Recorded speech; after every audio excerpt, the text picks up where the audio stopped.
தன்னுடைய மேஜையில தான் தயாரா எழுதி வச்சிருந்த ஒரு செக்க அழகிய நம்பி திருடி பியூன் கிட்ட கொடுத்து அதை மாத்தி அந்த பணத்தை 2 பேரும் பிரிச்சுக்கலான்னு திட்டம் போட்டிருக்கிறதா பூர்ணா அழகிய நம்பி மேல திருட்டு குற்றம் சுமத்துறா. பிரம்மநாயகத்தை வர சொல்லி அவர் முன்னாலேயும் அழகிய நம்பியோடைய குற்றத்தை பத்தி சொல்றா. பூர்ணாவுக்கு முன்னால அழகிய நம்பிக்கு சாதகமா பேசாம அவளுக்கு சாதகமாவே பேசுறாரு பிரம்மநாயகம். இதனால அழகிய நம்பி கோபப்பட்டு அவர்கிட்ட கடுமையா பேசுறான். இதத்தான் முந்தின பகுதியோட இறுதியில நீங்க கேட்டீங்க. அந்த நிகழ்ச்சியோட தொடர்ச்சியை தான் இப்ப கேட்க போறீங்க.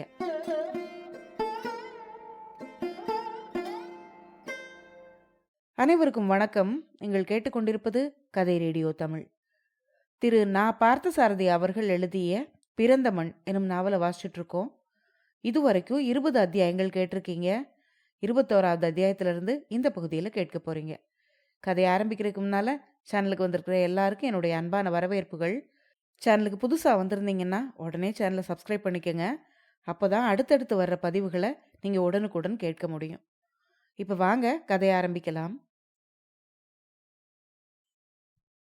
அத்தியாயம் 21.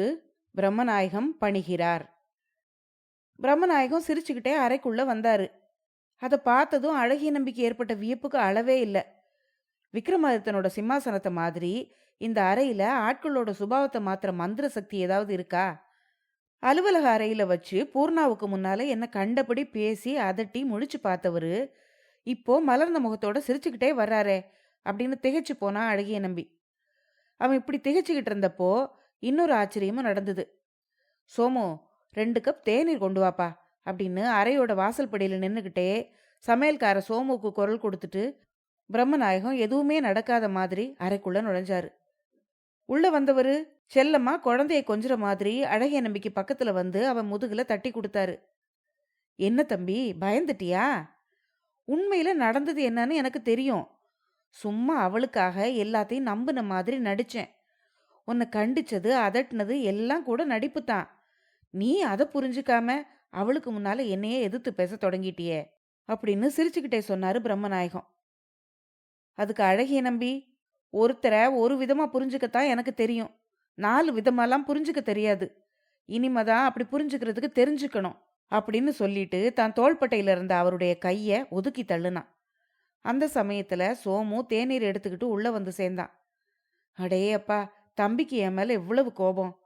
சூடா தேநீர் குடிச்ச பிறகாவது கோபம் தனியுதான்னு பாப்போம் அப்படின்னு சொல்லிக்கிட்டே சோமுவோட கையில இருந்த தேநீரை வாங்கி அழகிய நம்பிக்கிட்ட நீட்டினாரு பிரம்மநாயகம்.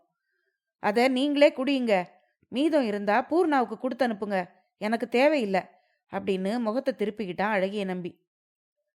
அனாவசியமா கோபப்படாத தம்பி, என்னோட நிலைமைய விவரமா கேட்டு தெரிஞ்சுக்கிட்டா நீ என் மேல கோபப்பட மாட்ட. மறுக்காம தேநீரை வாங்கிக்கோ அப்படின்னு கெஞ்சினாரு அவரு.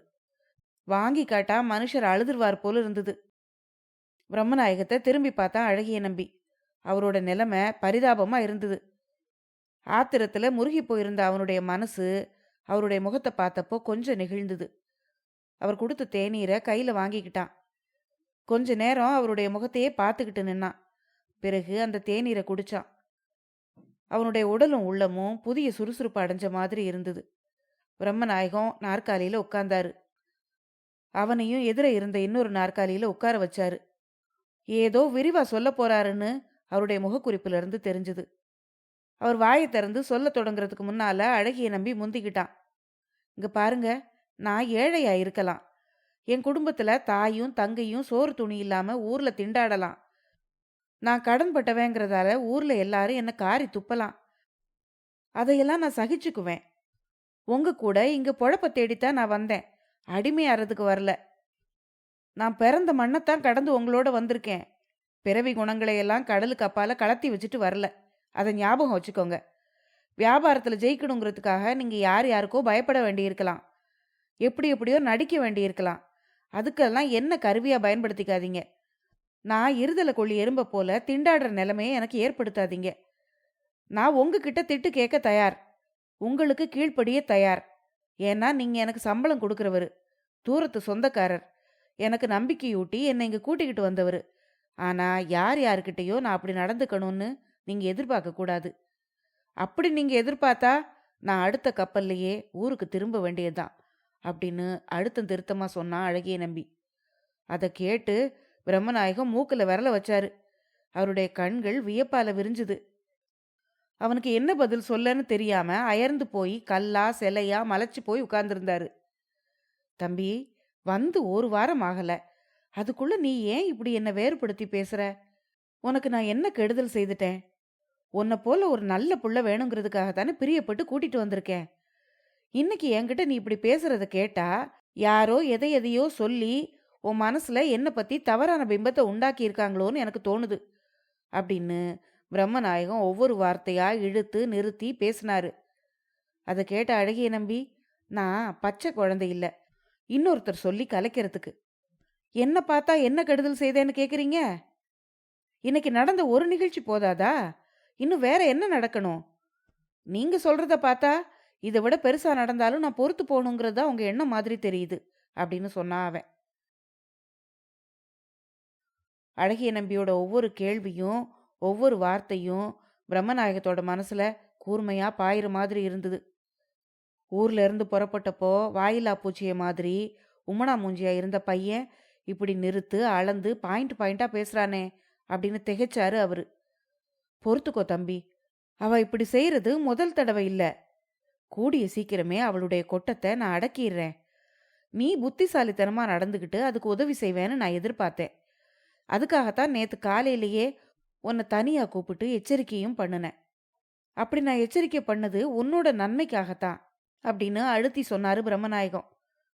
என்னோட நன்மையை நினைக்கிறவரா இருந்தா நீங்க அவளுக்கு முன்னால அந்த பியூனையும் வச்சுக்கிட்டு என் மேல திருட்டு பட்டம் கட்டி இருக்க மாட்டீங்களே அப்படின்னு கோபமா சொன்னா அழகிய நம்பி. தம்பி, நீ மறுபடியும் அதையே சொல்றியே. நான் உன்கிட்ட ரகசியத்தை உடைச்சு சொல்லலைன்னா நீ நம்பவே மாட்ட போல இருக்கு. அந்த பாவி பொண்ணை இப்ப இருக்கிற நிலைமையில நான் வெளிப்படையா பகைச்சுக்கிட்டா இந்த கடை, இந்த வியாபாரம், அந்தஸ்து எல்லாமே கவிழ்ந்து போயிரும் அப்படின்னு தனிஞ்ச குரல்ல சொன்னாரு பிரம்மநாயகம். அதுக்காக எவ்வளவு நாள் தான் இப்படி பயந்துகிட்டே இருக்க முடியும்?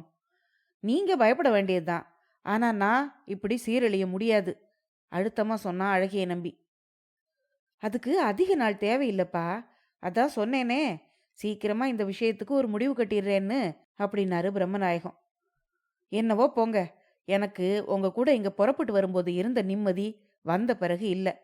சரியான ராத்திரி தூக்கம் கூட கிடையாது. இப்ப 2 நாட்களா எந்த வினாடியில என்னோட உயிருக்கு ஆபத்து வருமோன்னு எனக்கு பயம் உண்டாகுது அப்படின்னு சொன்னா அழகிய நம்பி. அதை கேட்ட பிரம்மநாயகம், அசட்டு புள்ள, அந்த பயம் மட்டும் உனக்கு வேண்டாம். எதுக்கும் பயப்படாத, தைரியமா இரு. வீண் பயமுறுத்தல்களுக்கு மனசுல இடம் கொடுத்து உன்னை நீயே அதைரியப்படுத்திக்காத அப்படின்னு சொன்னாரு. நீங்க சொல்றீங்க, ஆனா என் மனசு கேட்க மாட்டேங்குதே. காசை தேடிக்கிட்டு கடல் கடந்து வந்த இடத்துல உயிரையும் கொடுத்துட்டு போக வேண்டிய நிலை வந்துருமோன்னு எனக்கு பயமா இருக்கு அப்படின்னு சொன்னா அழகிய நம்பி. இங்க பாரு, நீ வேணும்னா நாளையில இருந்து ஆபீஸ் அறைக்குள்ள அவளோட உட்கார்ந்துருக்க வேண்டாம். தனியா வேற ஒரு இடத்துல இருந்து கண்காணிக்க வேண்டியதை மட்டும் கண்காணிச்சுக்கிட்டு இருந்தா போதும் அப்படின்னு சொன்னாரு பிரம்மநாயகம். நாளையில இருந்து ஒரு வாரத்துக்கு நான் இந்த நகர எல்லையிலேயே இருக்க போறதில்ல அப்படின்னு சொன்னா அழகிய நம்பி. ஏன்பா, எங்க போக போற? திடுக்கிட்டு போய் கேட்டாரு பிரம்மநாயகம்.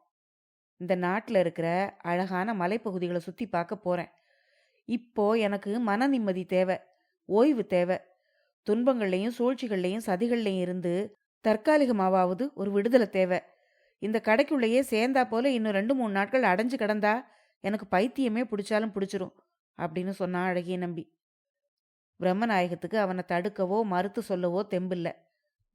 அதுக்கு என்னப்பா, போய் சுத்தி பார்த்துட்டு வா, உன்னை யாரு வேண்டான்னு தடுக்கிறாங்க? ஆனா நீ இந்த ஊருக்கு புதுசாச்சே, தனியா போக போறியா, யாராவது கூட வர்றாங்களா அப்படின்னு அவங்கிட்ட கேட்டாரு அவரு. நான் விவரம் தெரிஞ்சவங்களோட தான் போறேன் அப்படின்னு சொன்னா அழகிய நம்பி. யாரு, அந்த யாழ்ப்பாணத்து பிள்ளையாண்டான் கூட வர்றானா அப்படின்னு கேட்டாரு பிரம்மநாயகம். இல்ல, வேற தெரிஞ்ச மனுஷங்களோட போறேன் அப்படின்னு சொன்னா அழகிய நம்பி. அதுக்கு மேல யாரு, என்ன, எதுக்காகன்னு தூண்டி துருவி கேட்கறதுக்கு தயங்கினாரு அவரு. பையன் கண்டபடி கத்தி பேசிடுவானோன்னு பயமும் அவருக்கு உள்ளூர இருந்தது. அதனால பேசாம இருந்துட்டாரு. கொஞ்ச நேரம் கழிச்சு, கை செலவுக்கு பணம் ஏதாவது வேணுமா அப்படின்னு கேட்டாரு அவரு. அழகிய நம்பிக்கு தன்னோட காதுகளை தன்னாலேயே நம்ப முடியல. பிரம்மநாயகத்தோட வாயிலிருந்தா இந்த வார்த்தைகள் வருது? தூத்துக்குடி துறைமுகத்துல கூட வந்தவனை வயிறெறிய விட்டுட்டு சொல்லாம கொள்ளாம காப்பி சாப்பிட போனவராச்சே. சாமான் தூக்கிட்டு வந்த கூலிகளுக்கு சொம கூலி கொடுக்கறதுல கூட கருமித்தனத்தை காட்டினவர். அவரா இப்போ இப்படி தாராளமா கேட்குறாரு? அழகிய நம்பி பதில் சொல்லாம அவருடைய முகத்தையே பார்த்தான். அவர் உண்மையா தான் சொல்றாரான்னு அவருடைய முகத்துல இருந்து அனுமானிக்க முயற்சி பண்ணா அவன். என்ன தம்பி அப்படி பார்க்குற? உனக்கு எவ்வளோ வேணுமோ கூசாம கேளு அப்படின்னு சொன்னாரு பிரம்மநாயகம். இல்ல, எனக்கு பணம் எதுவும் தேவையில்ல அப்படிங்கிற பதில் அவங்கிட்ட இருந்து உறுதியா வந்தது. அப்ப இருக்கிற சூழ்நிலையில பிரம்மநாயகத்துக்கிட்ட பணம் வாங்குறது அவரோட தன்னை மேலும் இறுக்கி பிணைச்சுக்கிறதுக்கு காரணமாகும்னு அவனுக்கு தோணுச்சு. எதுவா இருந்தாலும் அப்போ அவர்கிட்ட கை நீட்டி பணம் வாங்குறது முறையில்ல அப்படின்னு அவனோட உள் மனசுல இருந்து கண்டிப்பான ஒரு கட்டளை எழுந்தது. அவன் வேண்டான்னு சொன்ன பிறகு பிரம்மநாயகமும் அதிகமா வற்புறுத்தல. நீ எப்போ புறப்பட போற, எப்போ திரும்பி வருவ அப்படின்னு மட்டும் கேட்டாரு. இன்னைக்கு சாயங்காலம் அவங்க வீட்டுக்கு போய் அவங்களோட இருந்துட்டு நாளைக்கு காலையில அங்கிருந்தே புறப்படுறேன். சுத்தி பார்த்து முடிஞ்சதும் திரும்பி வருவேன் அப்படின்னு சொன்னான் அழகிய நம்பி. சரிப்பா, போயிட்டு பத்திரமா திரும்பி வந்து சேரு. நீ திரும்பி வர்றதுக்குள்ள இங்க உனக்கு இருக்கிற தொல்லைகளை குறைச்சு நீ நிம்மதியா வேலை பார்க்கறதுக்கு ஏத்த மாதிரி சில வசதிகளை நான் செய்து வைக்கிறேன் அப்படின்னு சொன்னாரு பிரம்மநாயகம். நீங்க என்ன செய்வீங்களோ செய்ய மாட்டீங்களோ, உங்ககிட்ட நான் வேண்டிக்கிறதெல்லாம் இதுதான். நான் இங்க வேலை பார்க்கறதுக்காக நீங்க வசதிகளை செய்து கொடுக்காட்டாலும் பரவாயில்ல. தொல்லைகளை பெருக்காதீங்க. சூழ்ச்சிகளுக்கும் சோதனைகளுக்கும் என்ன ஆளாக்காதீங்க. அதைத்தான் நான் விரும்புறேன் அப்படின்னு அழுத்தம் திருத்தமா சொன்னா அழகிய நம்பி. அவரு பதில் சொல்லல. அழகிய நம்பி புறப்படுறதுக்கு தயாரானான். பிரயாணத்துக்கு வேண்டிய துணிமணிகளையும் மற்ற பொருட்களையும் சூட்கேஸ்ல எடுத்து வச்சுக்கிட்டான். சாப்பிட்டுட்டு போகலாம் தம்பி. சாயந்தரம் தானே அவங்க வீட்டில் இருக்கணும்னு சொன்னேன். இப்போ மணி 2 தானே ஆகுது. நானும் இது வரைக்கும் சாப்பிடல. வா, 2 பேரும் சேர்ந்தே சாப்பிடுவோம் அப்படின்னு சொன்னாரு பிரம்மநாயகம். அழகிய நம்பிக்கை அவர் அப்ப நடந்துக்கிற விதமே புதுமையா விந்தையா இருந்தது. திடீர்னு அவர் ஏன் இப்படி அன்பே உருவான மனுஷரா மாறிட்டாரு? உண்மையிலேயே அவரை பார்க்கும்போது அப்போ அவனுக்கு பரிதாபமா இருந்தது. எதையோ நினைச்சு அவர் ஏங்குற மாதிரி இருந்தது. அப்போ அழகிய நம்பியோட மனசுல இன்னொரு எண்ணமும் தோணுச்சு. பணத்தை லட்சக்கணக்கில் சேர்த்து வச்சுக்கிட்டு இருக்கிறவன் உல்லாசத்துல மிதக்கிறதா நானும் என்ன மாதிரி மனுஷங்களும் நினைக்கிறோம். ஆனா இந்த பிரம்மநாயகம் லட்சக்கணக்கில் சேர்த்து வச்சுக்கிட்டும் நிம்மதியா வாழ முடியலையே. 30 வயசு கூட ஆகாத ஒரு பொண்ணு இவரையும் இவருடைய வியாபாரத்தையும் ஆட்டி வைக்கிறாளே அப்படின்னு நினைச்சுக்கிட்டான். சாப்பிட்ட பிறகு போகலான்னு அவர் சொன்னதை அவன் மறுக்கல. அவரோட சேர்ந்து சாப்பிட உட்கார்ந்தான். 2 பேருக்கும் பக்கத்துல பக்கத்துல இலை போட்டிருந்தான் சோமு. வழக்கமா ஒவ்வொரு நாளும் சமையல் ஆன உடனே முதல்லையே இலை போட்டு அவருக்கு தனியா சாப்பாடு போடணும். இன்னைக்கு முதலாளியே சேர்ந்து இலை போட்டு பரிமாற சொன்னது சோமுவுக்கே ஆச்சரியமா இருந்தது. சாப்பிடும்போது அவங்க 2 பேரும் ஒருத்தருக்கு ஒருத்தர் பேசிக்கல. பிரம்மநாயகம் எதையோ நினைச்சு எதுக்காகவோ உள்ளுக்குள்ளேயே ஏங்கி கொமையிறாருன்னு அழகிய நம்பிக்கை தோணுச்சு. தான் அப்போ பிரிஞ்சு போறது அவருக்கு ஏன் அவ்வளவு வருத்தத்தை கொடுக்குதுங்கிறதும் அவனுக்கு புரியாததாவே இருந்தது. 6-7 தடவை பத்திரமா போயிட்டு திரும்பி வாப்பா அப்படின்னு சொல்லிக்கிட்டே கடை வாசல்படி வரைக்கும் அவனை கொண்டு வந்து விட்டுட்டு போனாரு பிரம்மநாயகம். சபாரத்னமும் அழகிய நம்பியோட கூடவே வெளியேறினான். பிரம்மநாயகத்துக்கிட்ட அவர் கொடுக்க வந்த பணத்தை தேவையில்லைன்னு மறுத்த அழகிய நம்பி இப்போ சபாரத்னத்துக்கிட்ட தானே வலியை கேட்டு செலவுக்கு கொஞ்சம் பணம் வாங்கிக்கிட்டான். பிரம்மநாயகத்துக்கும் தனக்கும் அறைக்குள்ள நடந்த உரையாடலையும் அவருடைய திடீர் மாறுதலையும் அழகிய நம்பி சபாரத்னத்துக்கிட்ட சொன்னான். நான் அப்பவே சொல்லலையா அப்படின்னு சிரிச்சுக்கிட்டே சொன்னான் சபாரத்னம். 2 பேருமா பேசிக்கிட்டே பஸ் நிற்கிற இடத்த நோக்கி போனாங்க. அப்போ சபாரத்னம் அவங்கிட்ட, முதல்ல நாம எங்க வீட்டுக்கு போவோம்.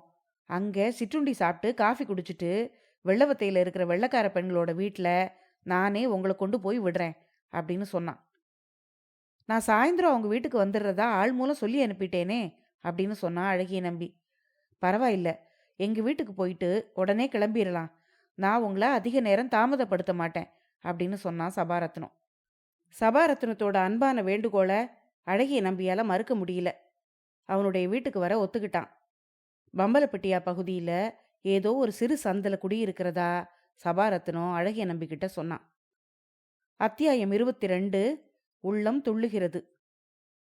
சபாரத்னம் சொன்ன மாதிரியே தன்னோட வீட்டில் அழகிய நம்பியை அதிக நேரம் தாமதிக்க வைக்காம 6:15 மணிக்குள்ள வெள்ளவத்தையில் மேரி லில்லியோட வீட்டில் கொண்டு போய் விட்டுட்டான். மேரியும் லில்லியும் அவனுடைய வரவை ஆவலோட எதிர்பார்த்துக்கிட்டு இருந்தாங்க. அவங்க அப்பா ஓட் ஹவுஸும் தாய் திருமதி ஓட் ஹவுஸும் அவனை அன்போட கை குலுக்கி வரவேற்றாங்க. அப்போ மேரி லில்லியோட அப்பா, இவங்க 2 பேரும் உங்கள பத்தி நிறைய சொல்லியிருக்காங்க. அத கேட்டதுல இருந்து உங்கள பார்க்கணும்னு எனக்கும் என் மனைவிக்கும் ரொம்ப ஆசையா இருந்தது. இன்னைக்கு தான் அந்த ஆசை நிறைவேறியிருக்கு அப்படின்னு கம்பீரமான உயர்ந்த தோற்றத்தோடைய ஓட் ஹவுஸ் சின்ன குழந்தைய போல களங்கம் இல்லாம சிரிச்சு சிரிச்சு பேசினாரு. சபாரத்னம் அழகிய நம்பியை கொண்டு வந்து விட்ட உடனே கிளம்புனான். நீங்களும் இருந்து இரவு சாப்பாடு சாப்பிட்டு போகலாமே அப்படின்னு சொன்னா மேரி. இல்ல, இன்னைக்கு ராத்திரி 7 மணிக்கு விவேகானந்த சபையில தமிழ்நாட்டில இருந்து வந்திருக்கிற புலவர் ஒருத்தர் சொற்பொழிவு பண்றாரு.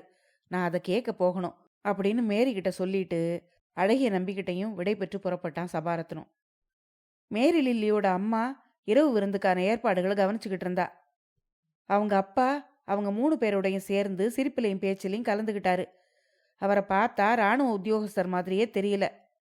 அப்பாவும் மகள்களும் பேசுறத கேட்டுக்கிட்டு அதிகமா பேசாம உட்காந்துருந்த அழகிய நம்பியை பார்த்து அவரு, என்ன மிஸ்டர் அழகிய நம்பி, பேசாம உட்காந்துக்கிட்டு இருக்கீங்களே, இது எனக்கு சுத்தமா பிடிக்காது. மனுஷன்னா நல்லா சிரிச்சு பேசி எல்லாரோடையும் கலகலப்பா பழகணும். இதோ என்ன பாருங்க, என்னோட பெண்களை பாருங்க, நாங்க இப்படி பழகுறதையே ஒரு நல்ல குணமா வழக்கத்துல கொண்டு வந்துட்டோம் அப்படின்னு சொன்னாரு.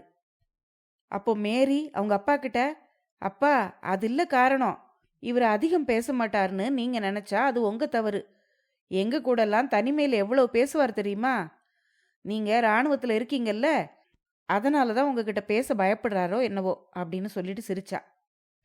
உடனே அழகிய நம்பி சிரிச்சுக்கிட்டே, மேரி தப்பா சொல்றா, உங்களை ஒரு ராணுவ அதிகாரினே என்னால நம்ப முடியல. உங்களோட மலர்ந்த முகமும் சிரிப்பும் பேச்சும் ராணுவத்துக்கே பொருத்தமில்லாதது அப்படின்னு சிரிச்சுக்கிட்டே சொன்னான். இப்படி அவங்க பேசிக்கிட்டு இருக்கும்போதே திருமதி ஓட் ஹவுஸ் வந்து எல்லாரையும் சாப்பிட கூப்பிட்டா. நீண்ட மேஜையில் அழகிய விரிப்பு விரிச்சு பழங்கள், ரொட்டி, வெண்ணெய், பல வகையான கரண்டிகள், பிளேட்கள் எல்லாம் வரிசையாக வைக்கப்பட்டிருந்தது. அந்த அம்மையார் அவன் பக்கத்தில் வந்து, உங்களுக்கு பயமோ கூச்சமோ வேண்டாம், நீங்கள் இன்னைக்கு வந்திருக்கிறதால இன்னைக்கு எங்கள் எல்லாருக்குமே மரக்கறி உணவு தான் அப்படின்னு சிரிச்சுக்கிட்டே சொன்னான். பரவாயில்ல, உங்கள் அன்புக்கு நீங்கள் எப்படி செய்தாலும் அதை ஏற்றுக்க கடமைப்பட்ட வேணாம் அப்படின்னு உபசாரமாக பதில் சொன்னான் அழகிய நம்பி. சாப்பிட்டு முடிஞ்ச பிறகும் ரொம்ப நேரம் அவங்கெல்லாம் பேசிக்கிட்டு இருந்தாங்க. காலையில் பிரயாணம் பண்ணுறதுக்காக சீக்கிரமே முழிக்கணும், அதனால சீக்கிரமா தூங்க போங்க அப்படின்னு எச்சரிக்கை பண்ணி திருமதி ஓட் ஹவுஸ் அவங்கள உறங்க அனுப்புனா. மேல் மாடியில் தனியாக இருந்த விருந்தினர் அறைய அழகிய நம்பிக்காக கொடுத்துருந்தாங்க. அழகிய நம்பி அங்கே போய் படுத்தான். பக்கத்தில் கூப்பிடுற தூரத்தில் கடல் இருந்தது. சுகமான கடல் காற்றோட தழுவல்ல தன்னை மறந்து உறங்குனா அழகிய நம்பி. காலையில் 5-5:30 மணி இருக்கும். தேநீர் கோப்பையோட வந்து லில்லி அவனை எழுப்புனா. 5:45 மணிக்கெல்லாம் அவங்க புறப்பட்டுட்டாங்க. வெற்றியும் மகிழ்ச்சியும் நிறைஞ்ச பிரயாணம் உங்களுக்கு வாய்க்கட்டும் அப்படின்னு ஓட்டு ஹவுஸ் தம்பதிகள் அவங்கள வாழ்த்தி அனுப்புனாங்க. அந்த அமைதியான நேரத்தில் ஆரவாரம் ஒடுங்கி இருந்த வீதிகளை கடந்து போச்சு அவங்களுடைய கார். கதிரவன் இன்னும் எழுந்து வரல. அழகிய நம்பி கண்கள் விரிய இயற்கை காட்சிகளை பார்த்துக்கிட்டே போனான். அப்போ லில்லி அவங்கிட்ட, இந்தாருங்க, இதை வச்சு பாருங்க, தூரத்தில் இருக்கிற காட்சிகளை கூட நீங்க தெளிவா பார்க்கலாம் அப்படின்னு சொல்லி ஒரு பைனாக்குலரை கொடுத்தா. பின் சீட்ல வலப்பக்க ஓரத்தில் அழகிய நம்பியும் இடப்பக்க ஓரமா லில்லியும் நடுவுல மேரியுமா உட்கார்ந்துருந்தாங்க. முன் சீட்ல டிரைவர் மட்டும் உட்கார்ந்துகிட்டு இருந்தான். அழகிய நம்பிக்கிட்ட அன்பு செலுத்துறதுக்கு அந்த 2 பெண்களும் போட்டி போட்டுக்கிட்டு இருந்தாங்க. தாங்கிட்ட மட்டும்தான் அவன் பேசணும், தான் சொல்றத மட்டும்தான் அவன் கேட்கணும் அப்படிங்கிற மாதிரி உரிமை கொண்டாடி ஆதிக்கம் செலுத்த முயற்சி பண்ணா மேரி. லில்லியும் அதே உரிமையையும் ஆதிக்கத்தையும் அவங்கிட்ட கொண்டாட துடிச்சா. தன்னால இந்த 2 பெண்களுக்கு நடுவுல சண்டை வந்துருமோன்னு பயந்தான் அழகிய நம்பி. அந்த காரை ஓட்டிக்கிட்டு இருந்த டிரைவர் நகைச்சுவை இயல்பு வாய்ந்த ஒரு இளைஞனா இருந்தான். அவன் திருத்தமா தமிழ் பேசினதை கேட்டு, உனக்கு எந்த பக்கம் அப்படின்னு விசாரிச்சா அழகிய நம்பி. நான் மட்டக்களப்பு பக்கம், நானும் தமிழன்தான். நீங்க தமிழ்நாட்டு தமிழர், நான் இலங்கை தமிழன் அப்படின்னு சிரிச்சுக்கிட்டே சொன்னான் அவன். அப்போ ஒரு குறிப்பிட்ட இடத்துல பல சாலைகள் தனித்தனியா பிரிஞ்சுது. அந்த இடத்துல காரை நிறுத்தினான் டிரைவர். பக்கத்துல ஒரு மரத்தடியில ஒரு சின்ன கோயிலும் காசு போடுற உண்டியலும் இருந்தது. டிரைவர் கார்ல இருந்து இறங்கி போய் பக்கத்துல இருந்த கடையில கற்பூரம் வாங்கிக்கிட்டு வந்தான். அந்த சிமெண்ட் மேடையில கற்பூரத்தை கொளுத்தி வச்சுட்டு வணங்கி உண்டியல்ல ஏதோ காசும் போட்டுட்டு திரும்பினான். திரும்பினவன் என்ன நினைச்சானோ தெரியல. மறுபடியும் கடைகள் இருந்த பக்கமா போய் ஒரு தேநீர் கடையில 3 கிளாஸ்கள்ல ஆவி பறக்கிற தேநீரை சூடா வாங்கிக்கிட்டு வந்தான். அழகிய நம்பி, மேரி, லில்லி ஒவ்வொருத்தர்கிட்டையும் ஒவ்வொரு கிளாஸை நீட்டினான். இது என்ன திடீர்னு அப்படின்னு அழகிய நம்பி டிரைவரோட முகத்தை ஏறிட்டு பார்த்து கேட்டான். சும்மா வாங்கி குடிங்க. மலைப்பகுதியில் பிரயாணம் பண்ணும்போது தேநீர் குடிச்சா சுறுசுறுப்பா இருக்கும் அப்படின்னு சொன்னான் டிரைவர். அந்த இடத்துல இருந்து கார் புறப்பட்டப்போ, ஆமா இது என்ன கோயில்? அந்த மரத்தடியில கற்பூரம் கொளுத்தி வச்சு உண்டியல்ல காசு போட்டு வணங்குனியே அப்படின்னு டிரைவர் கிட்ட கேட்டான் அழகிய நம்பி. இதுவா? இங்க இது ஒரு வழக்கம். மலைப்பகுதிகளில் ஏறும்போது விபத்து முதலிய துன்பங்கள் எதுவும் ஏற்படாம சௌக்கியமா திரும்பி வரணும்னு இந்த இடத்துல பிரார்த்தனை பண்ணிக்குவோம். எல்லாரும் அநேகமா இந்த இடத்துல இதை செய்யாம போக மாட்டாங்க அப்படின்னு சொன்னான் டிரைவர். அவன் சொன்னதை கேட்டு அழகிய நம்பி குறும்பு சிரிப்பு சிரிச்சான். டிரைவர், உன்னை விட நான் தான் அதிக விபத்துகளில் மாட்டிக்கிட்டு இருக்கேன் அப்படின்னு சொல்லிக்கிட்டே லில்லியையும் மேரியையும் ஓரக்கண்களால் விஷம பார்வை பார்த்தான் அவன். அதை கேட்டு டிரைவர், அப்போ நீங்களும் இறங்கி உண்டியல்ல காசு போட்டு பிரார்த்தனை செய்திருக்கலாமே அப்படின்னு வேடிக்கையா பதில் சொன்னான். இப்படி பேசிக்கிட்டே அவங்களுடைய பயணம் தொடர்ந்தது. அத்தியாயம் 23. மண்ணை பொன்னாக்கும் கைகள். போன வழியெல்லாம் சுற்றிலும் மலைச்சிகரங்கள், பசுமையான காட்சிகள், நீல வானம் எல்லாமே கைகளால் எட்டி பிடிக்கிற தொலைவில் இருக்கிற மாதிரி தோணுச்சு. அழகிய நம்பி ஜன்னலுக்கு வெளியே நீட்டின தலையை உட்பக்கம் திருப்பவே இல்லை. மேரியும் லில்லியும் மாற்றி மாற்றி 2 பக்கத்து காட்சிகளையும் விளக்கி சொல்லிக்கிட்டே வந்தாங்க. அப்போ அவனுக்கு தன்னுடைய குறிஞ்சியூர் ஞாபகம் வந்தது. அங்கேயும் மலைகளுக்கு குறைவு கிடையாது. இதே மாதிரி உயர்ந்த மலைகள், வளமான மலைகள், அருவிகளும் சுனைகளும் அடர்ந்த மரக்கூட்டங்களும் உள்ள செழிப்பான மலைகள் தான் அதெல்லாம். இலங்கையில் இருக்கிற இந்த மலைகளை இப்படி பொன் கொழிக்கிற பூமியா மாத்தினது தமிழ் மண்ணில் இருந்து வந்த கூலிகளோட உழைப்பு தானே. இந்த உழைப்பும் இந்த வலிமையும் அவங்களோட சொந்த மண்ணுக்கு பயன்பட்டிருந்தா எவ்வளவு நல்லா இருந்திருக்கும் அப்படின்னு நினச்சிக்கிட்டான் அழகிய நம்பி. ஆண்களும் பெண்களுமா நூற்றுக்கணக்கான தமிழ்நாட்டு கூலிகள் துயரம் தோஞ்ச முகங்களோட அங்கே வேலை பார்த்துக்கிட்டு இருந்தாங்க. இடுப்புல கை குழந்தையும் முதுகுல பெரிய தேயில கூடையையும் சுமந்துக்கிட்டு மேடும் பள்ளமுமான தேயில காடுகளில் அவதிப்படுற தமிழ் பெண்மணிகளை பார்த்தப்போ யாரோ தான் நெஞ்சை இறுக்கி பிழியறது போல இருந்தது அழகிய நம்பிக்கை. மண்ணில் வேர்வையும் ரத்தமும் சிந்தி உழைக்கிற இவங்களுடைய உழைப்ப உழைக்காம ஒரே இடத்துல இருந்துக்கிட்டு லட்சக்கணக்கான பணமா மாத்திக்கிட்டு இருக்கிறத நினைக்கும் போது அவனுக்குள்ள ஆத்திரம் பொங்குச்சு. பிரம்மநாயகத்தோட கடையிலையும் ஒவ்வொரு நாளும் ஆயிரக்கணக்கில் வியாபாரம் நடக்கும்.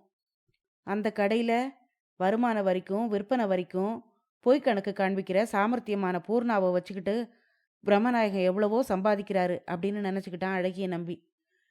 திடீர்னு அடக்கவோ தவிர்க்கவோ முடியாத மாதிரி ஒரு அருவருப்பு அவனுடைய மனசில் எழுந்தது. அப்போ, ஏன் ஒரு மாதிரி இருக்கீங்க? இந்த பிரயாணம் உங்களுக்கு ஒத்துக்கலையா? அல்லது இந்த மலை காத்தும் குளிர்ந்த சூழ்நிலையும் பிடிக்கலையா அப்படின்னு அனுதாபத்தோட கேட்டா மேரி. ஆமா, நானும் அப்போ இருந்து கவனிச்சுக்கிட்டே வர்றேன். ஐயா ஒரு மாதிரி தான் இருக்காரு அப்படின்னு டிரைவரும் ஒத்துப்பாடினான். ஒன்றும் இல்லை, ஏதோ சும்மா சிந்திச்சுக்கிட்டு இருந்தேன் அப்படின்னு மொத்தமாக அவங்களுக்கு பதில் சொல்லி மழுப்புனா அழகிய நம்பி. ஆனா இழக்க முடியாத, இழக்கக்கூடாத, தனக்கு சொந்தமான ஒன்றை வலுவில் இழந்துட்டு தான் ரொம்ப தூரம் வந்துட்ட மாதிரி அவனுடைய மனசில் ஒரு எண்ணம் உண்டாச்சு. அதை எவ்வளோ முயற்சி பண்ணாலும் அவனால் அடக்க முடியல. தன்னை சுற்றிலும் பொன் கொழிக்கிற பிற நாட்டு மண்ணை பார்த்து அவனுடைய மனசு துள்ளி அதே சமயத்தில் அப்படியே குறிஞ்சியூருக்கு ஓடி போய் தான் பிறந்த மண்ணையும் இப்படி மாத்திரணுங்கிற துடிப்பும் வேகமும் அவன் மனசில் எழுந்தது. அடுத்ததா அசோகவனம், நுவரெலியாவோட மலைவளம், பேராதனையில் உள்ள உலக பிரசித்தி பெற்ற பூந்தோட்டம், கண்டியில புனிதமான புத்தருடைய பல் வைக்கப்பட்டிருக்கிற கோயில், சிகிரியா குகை ஓவியங்கள் எல்லாத்தையும் போய் அவங்க பார்த்தாங்க. பார்க்க பார்க்க சின்ன குழந்தையோட மனசுல ஏற்படுறது மாதிரி பிறந்த மண்ணை பற்றிய ஏக்கம் அவன் மனசுல மேலும் மேலும் அதிகரிச்சுது. பிரயாணத்தோட கடைசி நாள் அது. அவங்க அனுராதபுரத்துல சுத்தி பார்த்துக்கிட்டு இருந்தாங்க. பழம்பெருமை வாய்ந்த அந்த சரித்திர நகரத்தை பார்த்தப்போ தஞ்சாவூர், மதுரை மாதிரி தமிழ்நாட்டோட தெய்வீக நகரங்கள் அவனுக்கு நினைவுக்கு வந்தது. அனுராதபுரத்தில் நிறைய தமிழர்களும் வசிக்கிறாங்கங்கிற செய்தியை டிரைவர் அவன்கிட்ட சொன்னார். அந்த நகரத்தோட கடை தெருவில் கார் போய்கிட்டு இருந்தப்போ தமிழ் பத்திரிகைகள் விற்கிற கடை ஒன்றை பார்த்தான் அழகிய நம்பி. டிரைவரை காரை நிறுத்த சொல்லி பத்திரிகைகள் வாங்கிக்கிட்டு வருமாறு அனுப்புனான். டிரைவர் இறங்கி போய் கொழும்புல இருந்து பிரசுரமாகிற 2 தமிழ் தினசரிகளை வாங்கிக்கிட்டு வந்து கொடுத்தான். கார் புறப்பட்டது. அதுல ஒரு பத்திரிகையை எடுத்து படிக்க ஆரம்பிச்சான் அழகிய நம்பி. அந்த பத்திரிகையோட முதல் பக்கத்துல பிரசுரமாயிருந்த ஒரு செய்தியை பார்த்த உடனே அவனுக்கு தூக்கி வாரி போட்ட மாதிரி இருந்தது. காருக்குள்ள எல்லாருக்கும் கேட்குற குரல்ல ஐயோன்னு அலறிட்டான் அவன். என்ன என்ன என்னாச்சு அப்படின்னு மேரி, லில்லி, டிரைவர் எல்லாரும் கலவரம் அடைஞ்சு அவனையும் அவன் கையில இருந்த பத்திரிகையையும் மாறி மாறி பார்த்தாங்க. அழகிய நம்பியால எதுவுமே பேச முடியல. அவன் அவங்களுக்கு பதில் ஒன்றும் சொல்ல தோணாம பத்திரிகையோட முதல் பக்கத்துல இருந்த அந்த செய்தியே திரும்ப திரும்ப படிக்க ஆரம்பிச்சான். அப்போ அழகிய நம்பியோட கண்கள் நிலை குத்தி மிரண்டு போயிருந்தது. பார்க்கும்போதே பயமா இருந்தது. அவனுடைய உடம்பு மெல்ல நடுங்குச்சு. அந்த பத்திரிகையில் இருந்த செய்தி இதுதான். பிரபல வியாபாரியின் மோசடிகள் அம்பலமாயின. கடையில் வேலை பார்த்து வந்த பெண் கொலை செய்யப்பட்டாள். கொழும்பு நகரத்தில் திடுக்கிடும் சம்பவம் அப்படின்னு தடிச்சு எழுத்துக்கள்ல கட்டங்கட்டி அந்த செய்தியை பிரசுரிச்சிருந்தாங்க. அழகிய நம்பியும் மற்றவங்களும் பிரயாணம் பண்ணிக்கிட்டு இருந்த அந்த கார் வேகமா கொழும்பு நகரத்தை நோக்கி திரும்ப ஆரம்பிச்சுது. அத்தியாயம் 23 முடிவடைந்தது. அடுத்த பகுதியில் அடுத்து வரும் அத்தியாயங்களை கேட்கலாம். நன்றி.